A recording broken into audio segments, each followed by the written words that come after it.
So I'm just going to do this little video to explain something. I'm on a twin flame journey and I'm energetically connected to somebody. So like I'm driving and this person is sending me all this emotional energy. This person screams inside quietly. Actually, your mouth opens. It's like you're screaming, but it's a silent screaming inside. This person stalks me, this person watches me, somebody shares my videos, and somebody constantly is crying and an emotional disaster. Today was not a bad day, so I actually got ready and did my hair and stuff, and went and filled up my gas tank because I needed it. But again, as soon as I get back in my car, the person is screaming and doing all this type of stuff. Now, is it after I've posted stuff? I have no idea because it was after I posted and people want to say that I'm lying, but I don't have a reason to lie. Again, I'm going to say this, that if you're a copycat and you're a doppelganger and you're actually using my entire awakening and my story, that is against the law. And again, if you're using my videos and my content for your own content because you're pretending to be me and calling me demonic, again, that is against the law. All of these things have ramifications that you're not understanding. I already know that somebody is out there saying that I am demonic and I am not actually a real twin flame and I am mentally crazy. And that is a lie. And I know that there's a lot of hate against my spirituality, which that is a hate crime.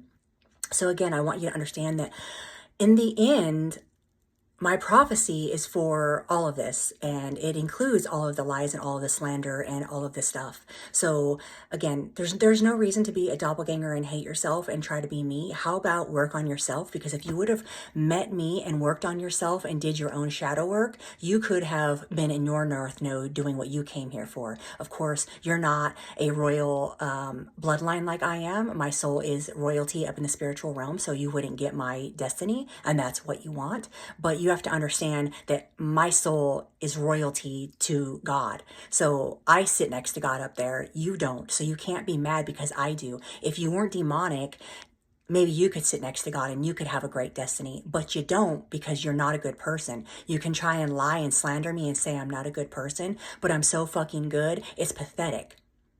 It's not a joke. God's not looking for perfection, okay? God's not looking for perfection. We all make mistakes. God uses people who have made huge mistakes to turn them around. Have I made many mistakes? Well, I had a child out of wedlock, and again, are we going to say it's out of wedlock? Because I really don't give a fuck.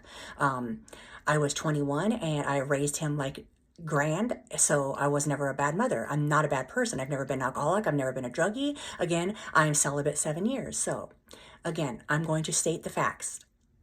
Grow up and evolve, people, including the person I'm energetically connected to who just constantly is an emotional disaster. Grow up. Understand that nobody sits around living this life. Have a good day.